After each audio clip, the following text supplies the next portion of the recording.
अस्सलामु अलैकुम मुअज़्ज़ज़ ख़वातीन व हज़रात, इस तरह की प्यारी प्यारी वीडियो देखने के लिए हमारे चैनल को सब्सक्राइब करें और बेल के आइकॉन को दबाएं ताकि आपको हमारी वीडियो सबसे पहले मिलती रहे। अस्सलामु अलैकुम दोस्तों, पेश खिदमत है खूनी कहावत किस्त नंबर 15। फिर क़याम का एहसास हुआ। ये एहसास सिर्फ इस तरह हुआ था कि मुझे नीचे रख दिया गया और मेरा जिस्म साकत हो गया था, यानी वो जुम्बश जो हिलने जुलने से हो रही थी बंद हो गई। मैं दम सादे खामोशी से पड़ा रहा। किसी की आवाज़ सुनाई दी, महाराज तीजा मिल कीजिए। अब हमारे तीजा मिल महाराज कबीले के सरदार होंगे। हाँ, पापी घोराज मुझे 2 कौड़ी का समझता था। बिल्कुल महाराज, हालांकि आपने ऐसे ऐसे ख़तरनाक सांप पकड़े थे जिन्हें घोराज भी नहीं पकड़ सकता था। मेरे मुकाबले पर वो है ही क्या, और क्या नहीं है मेरे पास इस संसार में सिवाय शीशनाग के। मेरा शरीर, मेरा अकल, मेरी मान, मेरा ज्ञान सब नज़रअंदाज कर दिया गया था। घोराज अपने मौत के बाद सरदारी उस पापी को देना चाहता था। किसको महाराज? उस माधु को। माधु अपने आप को अभी से महाराज कहने लगा था। अरे बड़े ज़ख्म हैं मेरे सीने में, बड़े घाव हैं मेरे मन के अंदर, पर अब एक एक से बदला लूँगा। मगर महाराज आपको पूरा पूरा विश्वास है कि ये शीशनाग ही है? अरे बौले के बच्चे, मेरे ज्ञान को ललकार रहा है तू। अरे नहीं महाराज नहीं, भगवान की सौगंध, मेरा ये मकसद नहीं था। मैं तो बस इसीलिए ये बात पूछ रहा था कि आपको कबीले का सरदार बनना है। शीशनाग ही है ना ये? 100% शीशनाग है। तुझे इतनी सी बात नहीं मालूम? अगर असली सांप मर जाए और हर जहर किसी मनुष्य के शरीर में उतर जाए तो वो कोई दूसरा सांप उस जहर को नहीं चूस सकता।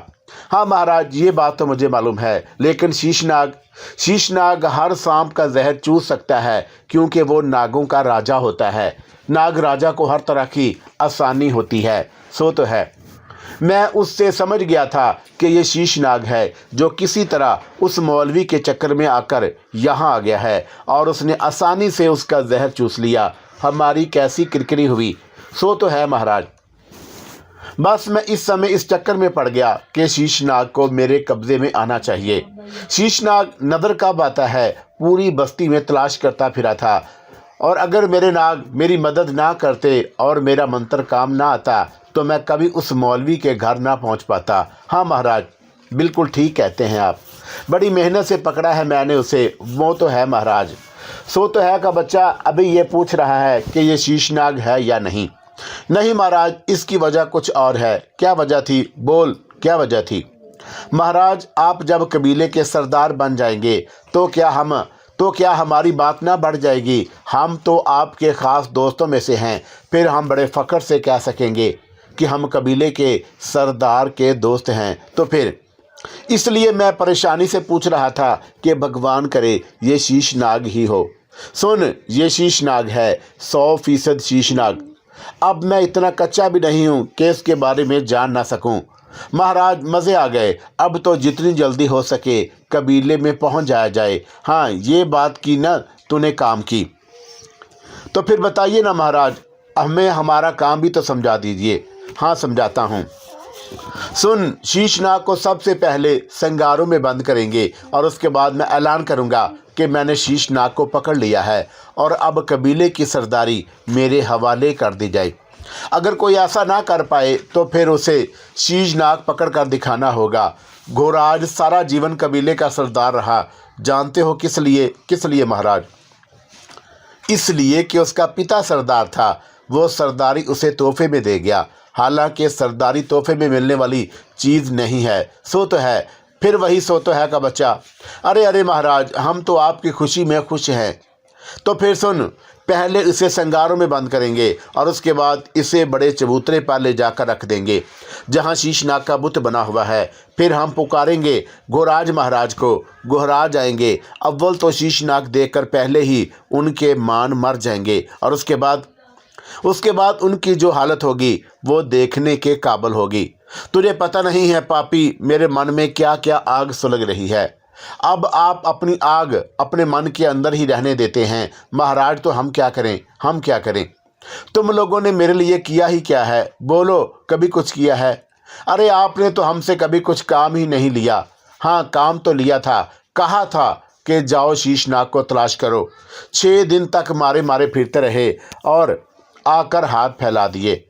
महाराज, ये इतना आसान काम तो नहीं था। शीशनाग तो शीशनाग ही तलाश कर सकता है। तीजा मिल के दोस्त ने तीजा मिल को मक्खन लगाया और तीजा को ये बात बहुत पसंद आई और वो खुश होकर बोला, ये बड़ी बढ़िया कही तूने, इसमें कोई शक नहीं तीजा मिल कि तू एक बहुत ज्ञानी सपेरा है। तीजा पुररोब और फकरिया अंदाज में मुस्कुराया और बोला, हाँ वाकई शीशनाग को शीशनाग ही तलाश कर सकता है। मैं एक शीशनाग हूँ, मैं धनराज हूँ। क्या समझा? मैं सबसे बड़ा नाग हूँ और नागों को मेरे ही काबू में आना चाहिए।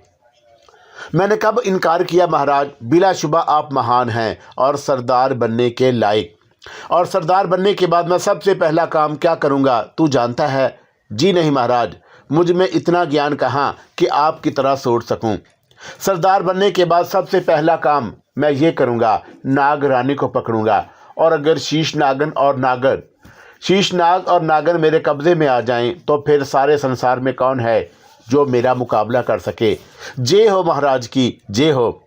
तुझे मालूम है धनराज एक लक़ब है जो बहुत बड़े आदमी के लिए होता है, यानी जो साधुओं का साधु और संतों का सनत हो, तमाम ज्ञान और धन उसी के पास हो।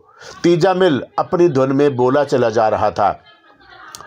इस हिसाब से तीजा मिल को उसके साथी ने धनराज यानी पद्मचंदी कहा था, लेकिन ये नाम सुनकर मेरे मन में एक बार फिर आग सुलग उठी थी, क्योंकि पद्मचंदी को भी धनराज ही कहकर पुकारा जाता था और मैंने उसे हमेशा धनराज ही कहा था। अगर तीजा मिल ने अपने आप को धनराज कहा है तो पद्मचंदी के नाम पर तीजा मिल की मौत मेरे हाथों होगी।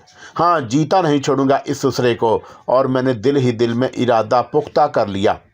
मौका तो खैर मुझे मिल ही जाएगा, ये मुझे जान से तो मार ही नहीं देगा। ज़ाहिर है कि जितनी मेहनत इसने शीशनाग को पकड़ा है उसे वो ज़ाया तो करने की कोशिश नहीं करेगा, लेकिन उस संघारे के बारे में कुछ नहीं मालूम था। बहरतौर अब खामोशी के सिवा और क्या किया जा सकता था।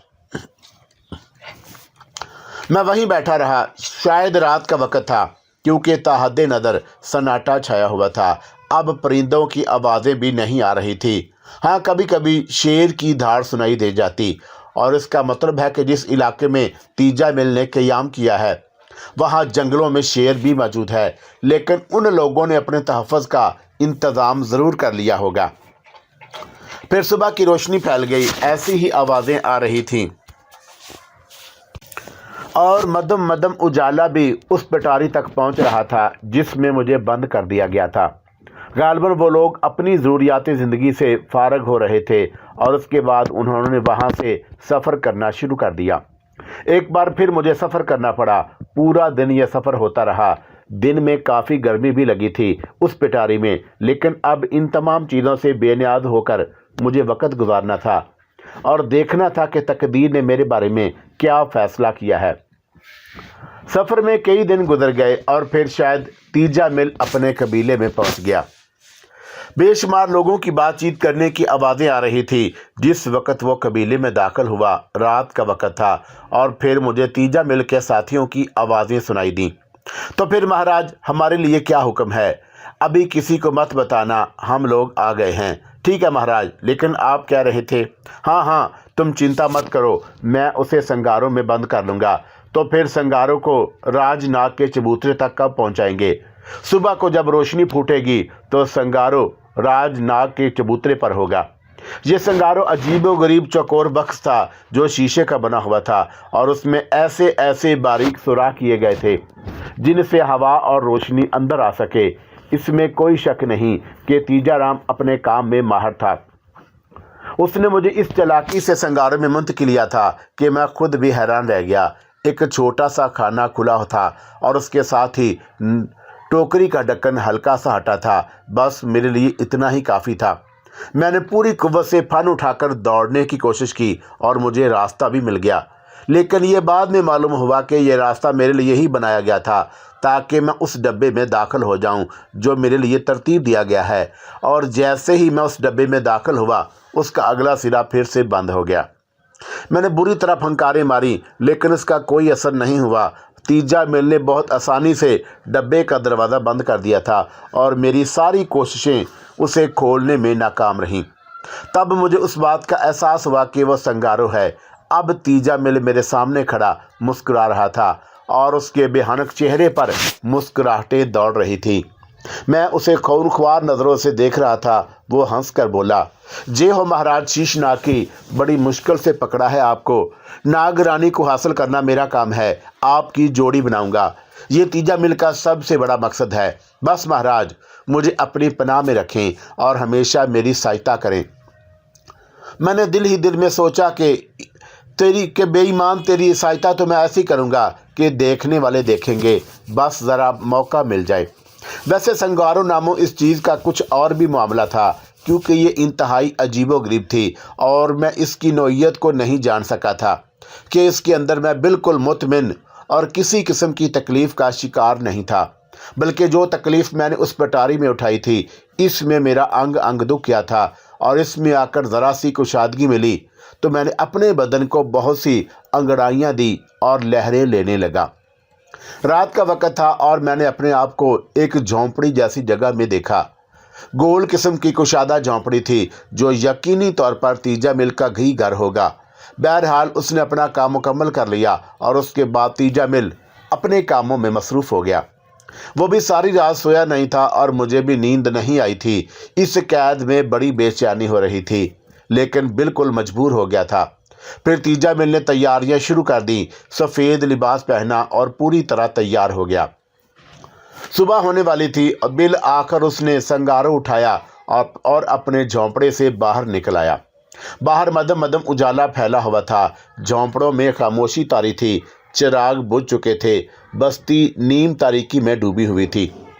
तीजा बिल मुनासिब रफ्तार से चलता हुआ किसी खास हिम्मत जा रहा था और मेरा बदन संगारों में हिल रहा था। आखिर वो एक वसीओ अरीद मैदान में पहुंच गया। मैदान बस्ती से मुल्हिक था और शायद ख़ास तौर से बनाया गया था। चारों सिमत दरख्त लगे हुए थे। दरख्तों के दरमियान ये सपाट और साफ सुथरा मैदान था, जिसको आधा अबूर करने के बाद एक अजीम शान संगी चबूतरा नज़र आ रहा था। इस चबूतरे पर ऊपर तक जाने के लिए तकरीबन 24 सीढ़ियाँ थीं। सीढ़ियों के शुरू होते ही दोनों सिमत ऊंचे ऊंचे सतून अस्तादा थे जो पत्थर की चट्टानों ही से तराशे गए थे। सीढ़ियों की तराश भी इस बात का इजहार करती थी कि पहले यहाँ कोई अजीम शान पहाड़ी सिलसिला होगा और उसमें ये सीढ़ियाँ तराश दी गईं। और उसके बाद वसी चबूतरे का आगाज़ होता था और उस चबूतरे का अख्ताम एक बहुत बड़े चट्टानी सिलसिले पर जाकर होता था। स्याह रंग के इस चट्टानी सिलसिले के ऐन सामने सांप का एक बहुत बड़ा मुजस्मा तराशा गया था जो बेपनाह बुलंदो बाला था। सांप का चौड़ा फन एक चट्टान की शक्ल में साइबान की तरह फैला हुआ था और उसका सडोल जिस्म नीचे आकर कुंडली की शक्ल इख्तियार कर गया था। इस कुंडली का दायरा भी बेहद वसी था। चबूतरे के इस हिस्से पर जहाँ सांप मौजूद था, 6 आदमी घुटनों के बल बैठे हों ऊँग रहे थे और गालबन बैठे बैठे नींद में डूब गए थे। तीजा मिल के कदमों की चाप पर भी उन्होंने गर्दनें नहीं उठाई थी।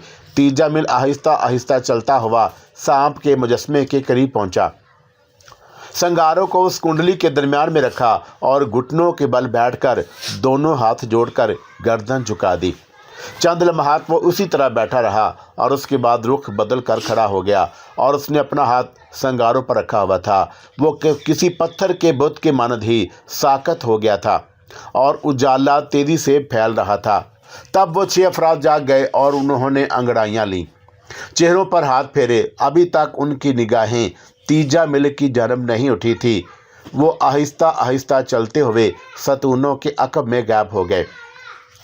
फिर कुछ देर के बाद दोबारा नमूदार हुए और अब उन्होंने तीजा मिल की सूरत देखी थी। सारी के सारे उछल पड़े और तेजी से चलते हुए तीजा मिल के पास आ गए।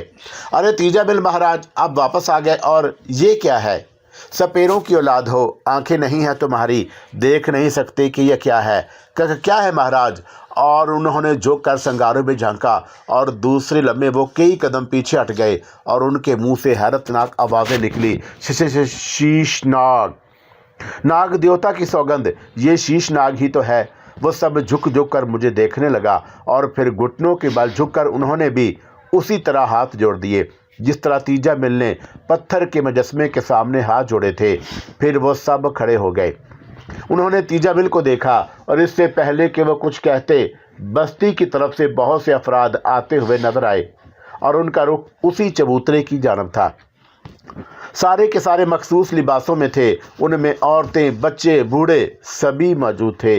वो बड़ी अकीदत व एहतराम से संगी चबूतरे की तरफ बढ़ गए और वो 6 आदमी जो दर हकीकत नाग देवता के पुजारी थे, उनके सामने कतार बांधकर आ खड़े हुए और उन्होंने चंद लम्हात की खामोशी इख्तियार की और फिर उनके मुंह से आवाज़ें निकली। वो दोनों हाथ आसमान की तरफ उठाकर कोई भजन गा रहे थे और उनके साथ आने वाले बेशुमार अफराद भी उस भजन की गायकी में शरीक हो गए। गालबन वो इबादत कर रहे थे, लेकिन तीजा मिल उनके दरमियान नहीं पहुंचा था।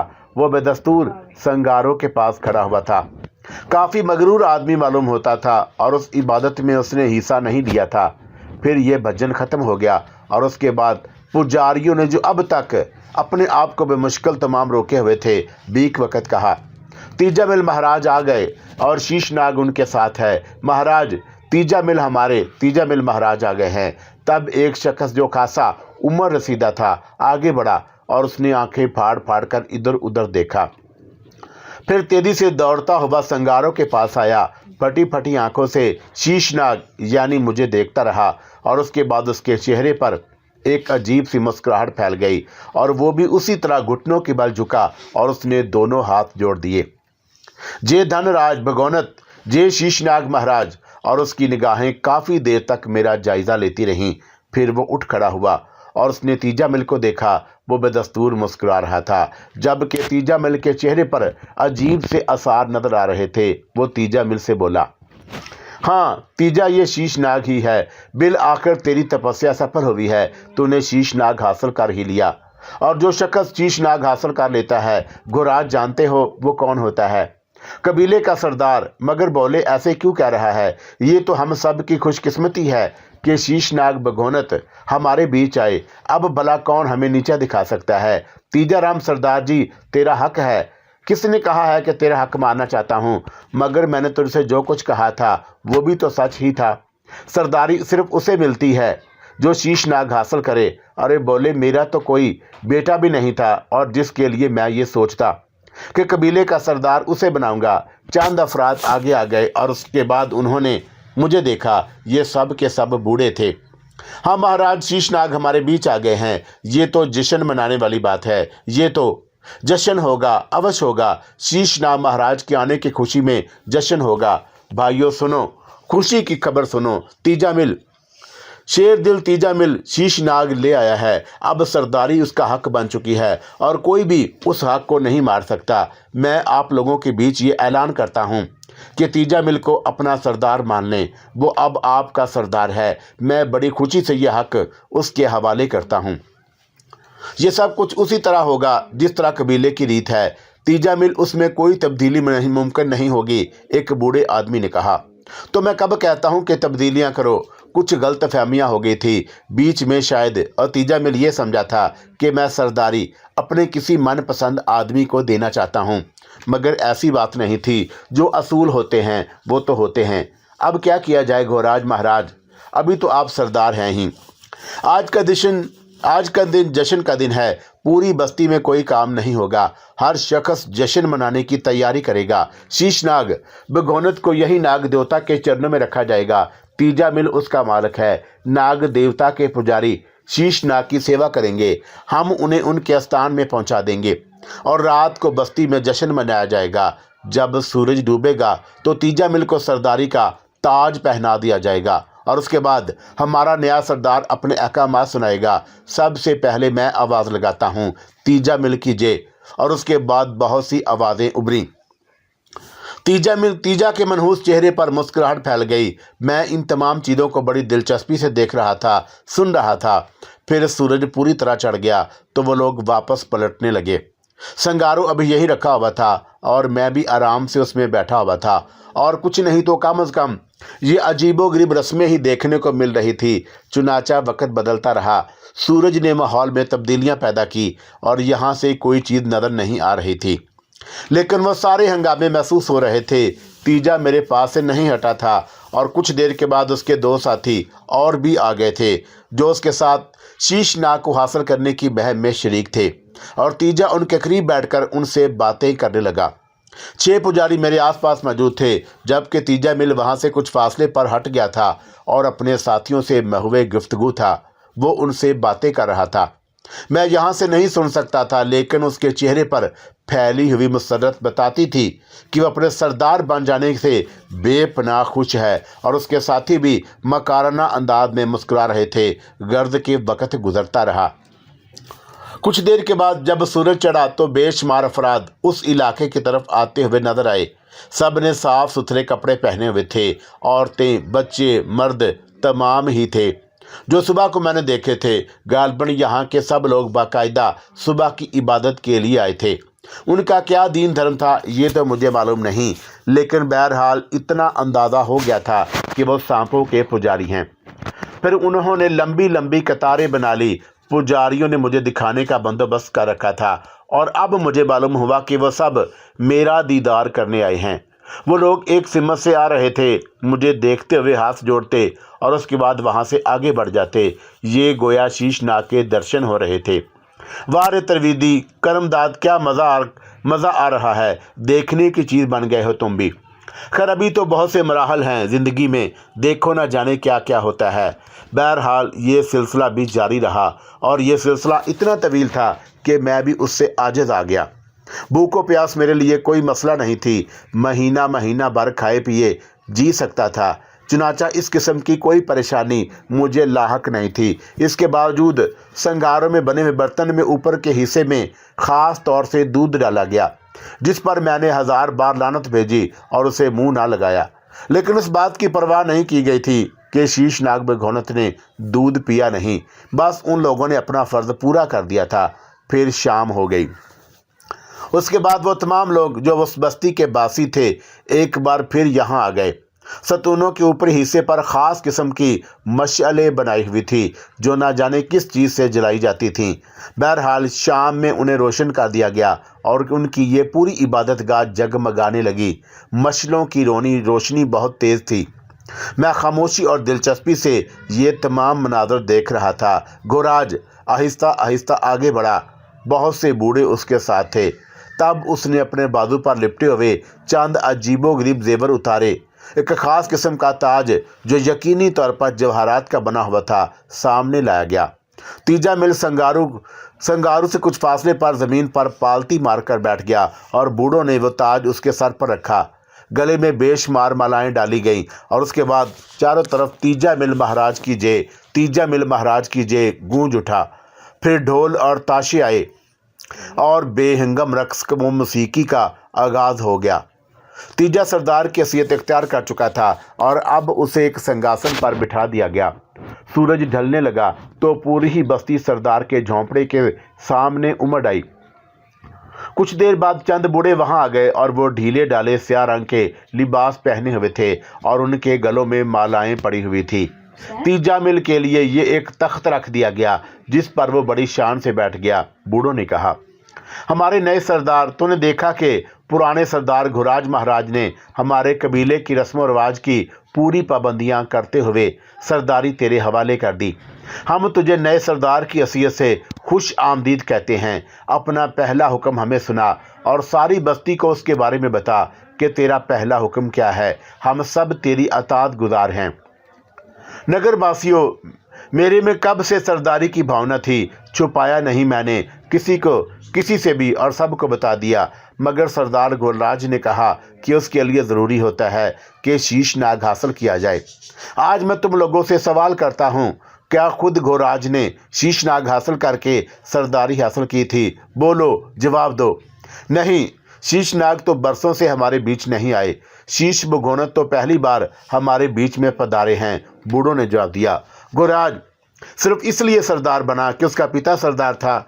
वो तो नागदेव ने गुराज को कोई बेटा नहीं दिया, वरना सच्ची बात यह है कि गुराज सरदारी उसे ही देना चाहिए जिसे मैं शीशनाग भी ले आता। हालांकि मैं इस कबीले का सबसे ताकतवर नौजवान हूँ। मैं इस कबीले का सबसे तजर्बेकार सपेरा हूँ। हजारों नाग पकड़े हैं मैंने, हजारों नागों को कैदी बनाया है और बहुत से मंत्र जानता हूँ, मगर मुझे मेरा हक नहीं दिया गया। मैंने कहा था कि ठीक है घोराज, अब मैं उसी समय अपने कबीले में दाखिल होऊंगा जब शीशनाग ले आऊँगा। और तुम लोग जानते हो कि शीशनाग को हासिल करना कितना मुश्किल काम है। मैं ऐलान करता हूँ, जैसा कि मैंने कहा कि मैं शीशनाग की जोड़ी बनाऊंगा। यहाँ इस जगह नाग स्थान पर तुम लोग नागरानी को भी देखोगे, और जब नागरानी और शीशनाग हमारे बीच आ जाएंगे तो कबीले वालों को जो फायदे हासिल होंगे वो तुम सब जानते हो। सुनो नगरवासियों, मैं तुमसे कह देता हूँ कि अगर किसी एक ने भी मेरे हुक्म से मुंह मोड़ा तो उसके लिए सिर्फ मौत की सज़ा होगी। उसे नागों के बीच डाल दिया जाएगा और नाग उसके लिए सज़ा का फैसला करेंगे। मेरा पहला हुक्म है कि गोराज महाराज को कैद करके पिंजरे में बंद कर दिया जाए। ये सामने जो पिंजरा है मैंने गुराज के लिए ही मुंतखब किया है। एक लम्हे के लिए सन्नाटा छा गया। तमाम लोग सकते में रह गए। तीजा मिल के चेहरे पर आहिस्ता आहिस्ता गुस्से के नकूश फैलने लगे। क्या मेरे हुक्म की तामील होगी? उसने गुराई हुई आवाज में कहा। तब गुराज बोला, पापियो, सरदार की आज्ञा का पालन नहीं कर रहे तुम लोग। जो वो कहता है वो करो। चंद अफराद आगे बढ़े और गुराज ने गर्दन झुकाकर खुद को उनके हवाले कर दिया। तब गुराज को उस पिंजरे में डाल दिया गया जो बांसों से बनाया गया था और बहुत मजबूत था, और उसके बराबर ही एक पिंजरा और भी था। गालबन ये कैदियों के लिए पहले से बनाए गए पिंजरे थे। तीजा मिल ने गुराज को पिंजरे में बंद देखकर मुस्कुराकर कहा, और जब मैंने तुझसे तकादा किया था घोराज के सरदारी के लिए आइंदा मेरे नाम का ऐलान कर, तो तूने मुझे इस पिंजरे में बंद किया था ना घोराज, तुझे याद होगा। मैंने तुझसे कहा था कि घोराज तुम्हारा वक़्त है, तुम कैदी बना दो, लेकिन एक बात सुन लो, एक दिन मैं तुम्हें इसी पिंजरे में कैद करूंगा। तुम्हें याद है ना घोराज महाराज? हाँ सरदार तीजा मिल, मुझे याद है, और ये भी याद है मुझे कि जब तूने ये मुतालबा किया था कि सरदारी तेरे हवाले कर दी जाए, वो कबीले के कानून के मुताबिक नहीं था। कबीले का कानून तो दो ही बातें कहता है, अगर सरदार का बेटा हो तो सरदारी उसे दी जाए, और अगर सरदार का बेटा हो भी और कोई जवान शीशनाग पकड़ लाए तो सरदारी उस खानदान से निकल जाती है। मुझे जो सरदारी मिली थी वो इसलिए मिली थी कि मैं सरदार का बेटा था, और उस लम्हे किसी जयाले ने शीशनाग को पकड़ कर लाने की बात नहीं की थी, और बाद में भी कोई और नौजवान कबीले में ऐसा पैदा नहीं हुआ जो शीशनाग पकड़ कर ले आता। मैंने तुझसे ये ज़रूर कहा था कि तुझे सरदारी मिल सकती है, मगर शीशनाग पकड़ने के बाद, और फिर मैंने तुझे आज़ाद कर दिया था। हाँ, तूने अपना कौल पूरा किया था गुराज, और आज मैं अपना कौल पूरा कर रहा हूँ। नगरवासियों, ये मेरी पहली भावना थी जो मैंने पूरी की और अपने आप को इस काबिल कर दिखाया कि आज मैं तुम्हारे कबीले का सरदार हूँ। ये कहकर उसकी तवज्जो दूसरी तरफ हो गई। तो ये भी सुन ले कि ताकत हासिल करके जुल्म करना अच्छा नहीं होता, तुझे नुकसान होगा। एक बूढ़े ने कहा, मैं ये नुकसान उठा लूँगा, तेरी मर्जी है, मगर कबीले में ये नई बात होगी और हम इसे पसंद नहीं करेंगे। जो मेरे लिए किए हुए कासों को पसंद नहीं करेगा वो मेरा दुश्मन होगा, और मैं अपने दुश्मनों से लड़ना जानता हूँ। बूढ़ा खामोश हो गया, लेकिन उसके खामोश होते ही कई बूढ़े सपेरे आगे बढ़ आए। तूने सरदार बनते ही जुल्म करना शुरू कर दिया तीजा। बस्ती वाले आगे तुझसे क्या उम्मीदें रखेंगे? तू अकेला सपेरा नहीं है इस बस्ती में, हम भी यहाँ रहते हैं। तुम लोग कुछ नहीं बिगाड़ सकते मेरा, ठीक है, लेकिन हम एक काम कर सकते हैं। क्या? तू यहाँ सरदारी कर और हम यहाँ से कहीं कूच कर जाएंगे, ये बस्ती खाली हो जाएगी, तो तू खाली ज़मीन पर सरदारी करना। एक बूढ़े ने कहा, और तीजा गुस्सीली नज़रों से उसे देखने लगा। फिर बोला, मगर मैं तुमसे कह चुका हूँ कि मैं सुरीली को चाहता हूँ। बस्ती की बहू बेटियाँ किसी की मलकियत नहीं होती। आज तू सुरीली को चाहता है, कल तू किसी ब्याहता को उसके घर से उठा लेना। मैं ऐसा नहीं हूँ, तुम जानते हो। सरदार बनकर तू जो बातें कर रहा है, अब हमें तुझ पर भरोसा नहीं रहा। ये तो कोई बात नहीं हुई, अपने मन पर हमें अधिकार होता है, अपने मन पर, दूसरों के मन पर नहीं, बूढ़े ने कहा और तीजा मिल किसी सोच में डूब गया। देर तक खामोश रहा, फिर बोला, और अगर सुरीली मुझसे ब्याह करने को तैयार हो जाए, हाँ ये अलग बात है, लेकिन उसके लिए भी उसके पिता को जुर्माना अदा करना होगा। वो जुर्माना मैं अदा कर दूंगा। ठीक है, अगर ऐसा है तो वो अलग बात है। माधु को उस कैद खाने में कैद कर दिया जाए, तीजा ने कहा और फिर बूढ़े बेचैन हो गए। उसे किस जुर्म में गिरफ्तार कर लेगा तू? ये मेरा और उसका झगड़ा है, और अभी मैं तुम लोगों को बता चुका हूँ कि उसने ये दावा किया था कि मैं अपने जीवन में कभी सुरीली को हासिल नहीं कर सकूंगा। तू अच्छा आदमी नहीं है तीजा, बेशक तूने शीशनाग पकड़ लिया है और सरदार बन गया, मगर हम तेरी सरदारी से खुश नहीं हैं। देखो बुजुर्गों, मैं जवान आदमी हूँ, सुरीली मुझसे ब्याह करने के लिए तैयार हो जाए, उसके पिता की तरफ से मैं ये जुर्माना अदा कर दूंगा। ठीक है, मान लो बुजुर्गों, अगर सुरीली उस ब्याह करने पर राजी हो जाती है तो मैं खुशी से उस हक में दस्तबरदार हो जाऊंगा, माधु ने कहा। तो फिर फैसला सुरीली पर रहा। बूढ़े इस बात पर मुत्तफिक हो गए और मामला सुरीली पर छोड़ दिया गया।